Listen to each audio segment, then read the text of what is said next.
Hey guys, welcome back. I'm just going to start kind of tearing down my other case and putting it in to the... She is hot.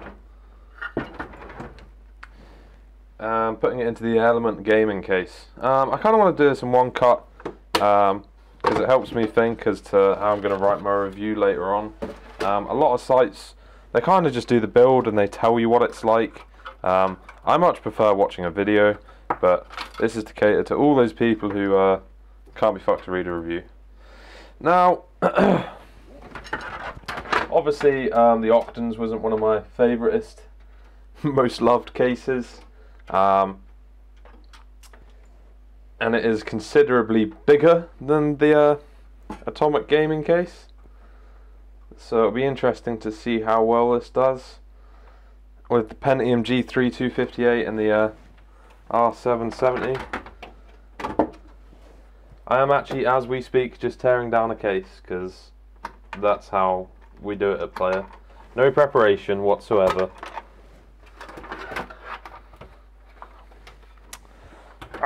Guys! If you read the review for the Octans, you don't really want to know what I'm doing right now, but it's fiddly. So let's just take off these fans.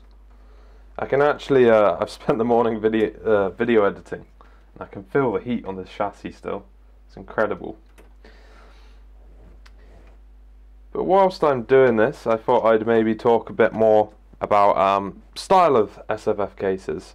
So obviously this case is more of a tower, which is it's actually one of my favourite styles because I find that shuttle cases are really hard to get right. Like, they're either too big or they're too small, or they're poorly designed in terms of where you put stuff. Kind of like the Octans with their power supply. You know, whatever company thinks it's a good idea to put a power supply 5 centimeters away from the actual RAM DIMMs is just on another level, basically. Now,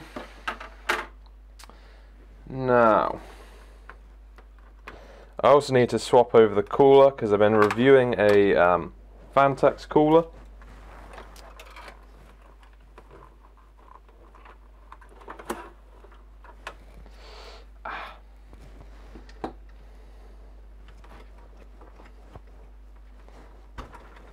Don't worry guys, I am still here.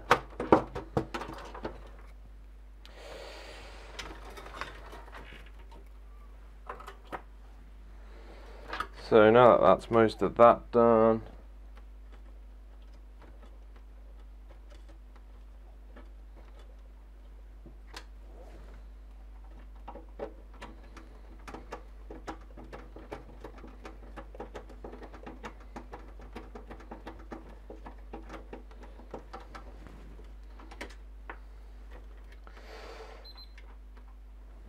and you know, like when you're doing a build of a case, you can instantly kind of tell from the build what your review is going to be like of the case.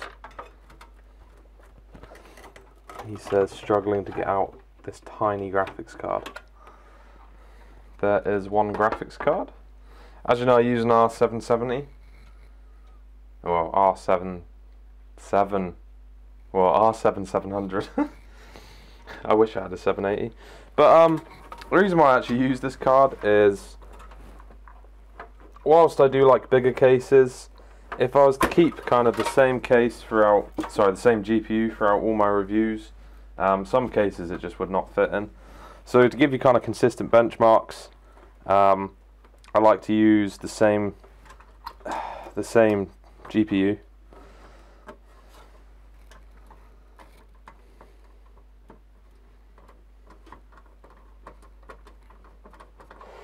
Da, da, da, da, da, da, da. This is totally not a fun case. One of the biggest problems I had with the Sigmatech was just how tight it is to get a screwdriver in. Literally, I built in a lot of cases, but this was the first one that made me want to truly hurt myself.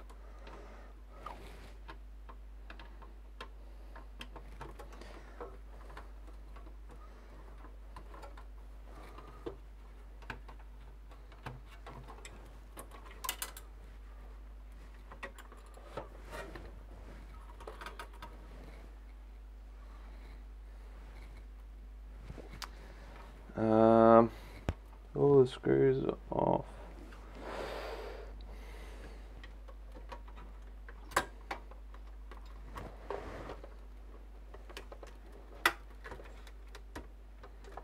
I'm sorry, my poor board. That sound you can hear is this tiny little ITX board. There. Now, I do just quickly need to change the cooler on this back to a Noctua L9i. I wish I had an open air test bench, but sadly I do not.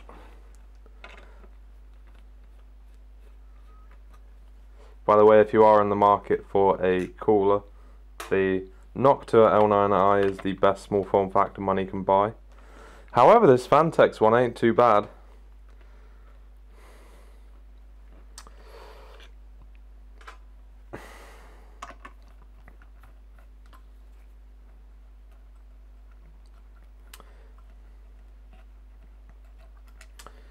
Now I'm just waiting for the 20-minute lag on my camera where it says, "No, we've got to turn off now. You've been recording for too long."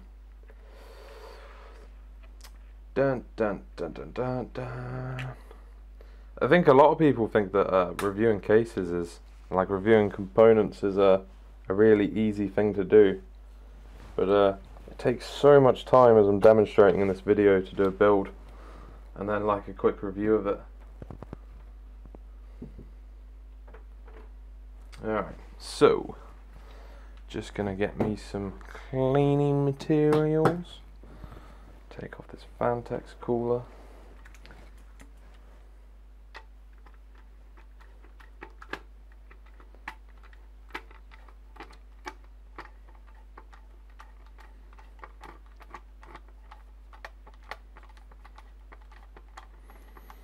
You see, I would have probably done the pre-thought of getting all of this ready for the build, but I really couldn't be bothered, and it gives me a chance to talk about some of the kind of products that you can buy. Dun, dun, dun, dun, dun, dun, dun.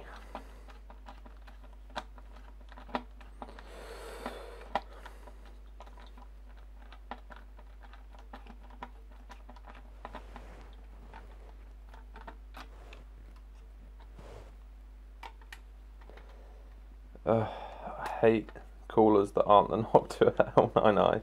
I'm literally unscrewing these screws on the Fantex cooler, but I don't want to take the fan off, so I'm having to do it at a very odd angle.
Alright lads, we're nearly there. Well, lads and ladies.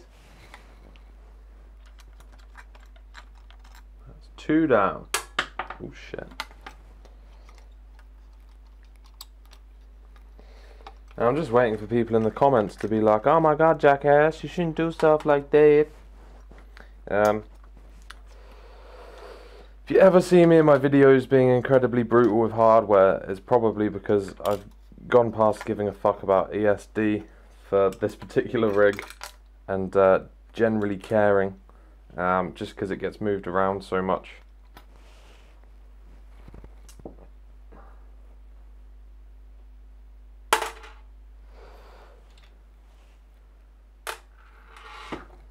I just need to go get some tissue paper.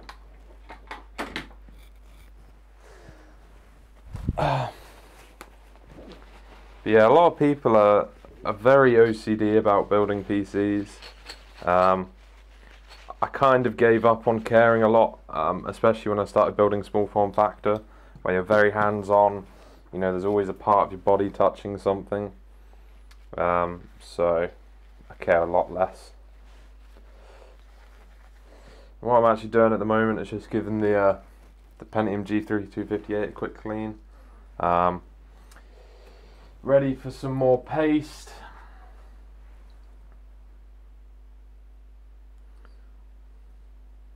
Obviously, for all our reviews, we use Noctua MT-H1, which is like one of my all-time personal favourite. It's the best. And people might consider us biased because, like, obviously we only use Noctua paste, but it's for good reason. I think Gavin was explaining to me once that it's due to the fact that it's one, really good, and two, it doesn't have a setting time.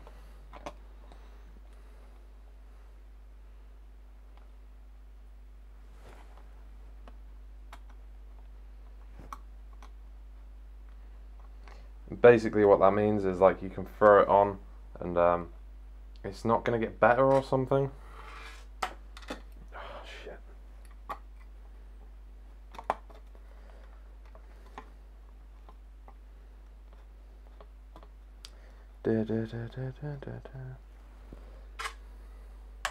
Ah!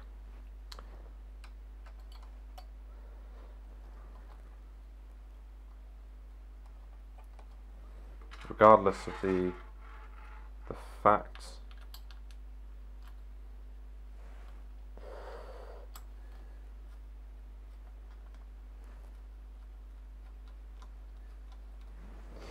Okay guys, sorry for that kind of delay in the video. Just doing up the screws. I don't like to do these up too tight. Just because I was actually doing a cooler review once. It wasn't, I won't name the company, but I had a board die after using their mounting bracket, and I'm pretty sure it was down to the cooler. So, like, as in the brackets at the back used a really fucking weird mounting system. So, just for future reference, just buy an L9i.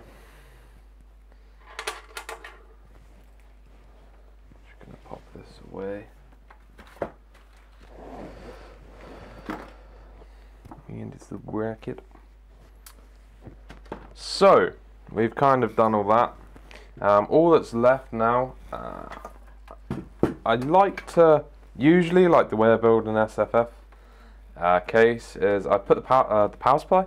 I put the board in first because a lot of cases I've run into problems where I'll put the power supply in and there's just too many cables to get the board in and just stupid shit like that.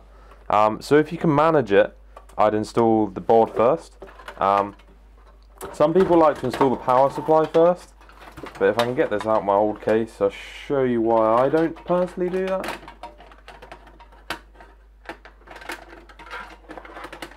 This is the sound of SSDs being brutalized. Now obviously for our reviews we use an unmodular power supply, and I get asked this question a lot. It's like, oh, why do you use that, Jamie? It's huge. True SFF is like, oh shit. we've got stock cables. It's like true SFF is like this, and it's like that, and it has to be smaller, and like, you know, when you're buying a case, I think, and you've just spent like 50 quid on an ITX case, you're already feeling pretty stinted as it is. So to then have to go and buy a power supply on top of that, that's an SFX one, it's a bit bullshitty, to be honest. And it's also good for those who want to run bigger power supplies for perhaps bigger GPUs. I mean, you could put a 295 X2 in a fucking ITX case if you really wanted, and you won't be able to run that on a SFX power supply. Ah, that was my foot. So there we have the octans all torn down. I'd say good riddance, but that would be a bit horrible. I think I'll just give it to someone I really dislike. Now, the odd thing about the power supply orientation in this case is obviously there's no airflow here, so you want to stick it fanways in. Would be my best bet anyway. Now, I like to do all my builds with the screws already in the bag. This is where someone's like, oh my god, you've used the wrong screws. So let's go through the user's manual, which tells us little in the way of what screws are which. So let's just spread these out. I really need to clean up my workspace. Usually it's I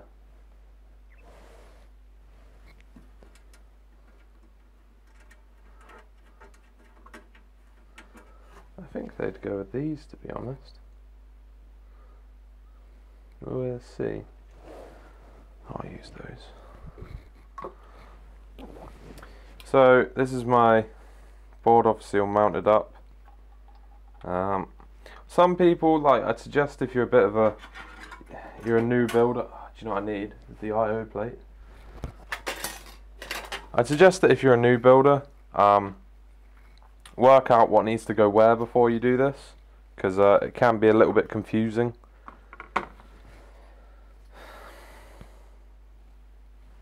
He says, completely forgetting the orientation of his ports.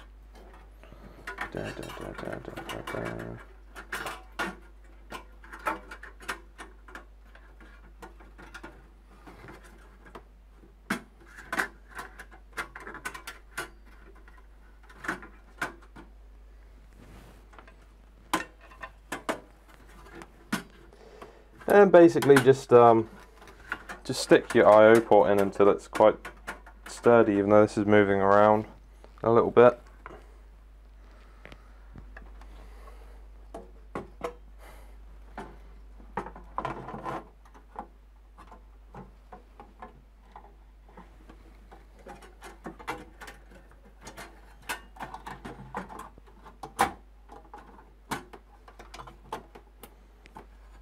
Boom! So, hope you can see from the video, kind of, yeah, this is going to be a tight build. I'm actually going to do a part 2, so I'm just going to be right back, and yeah, check out part 2.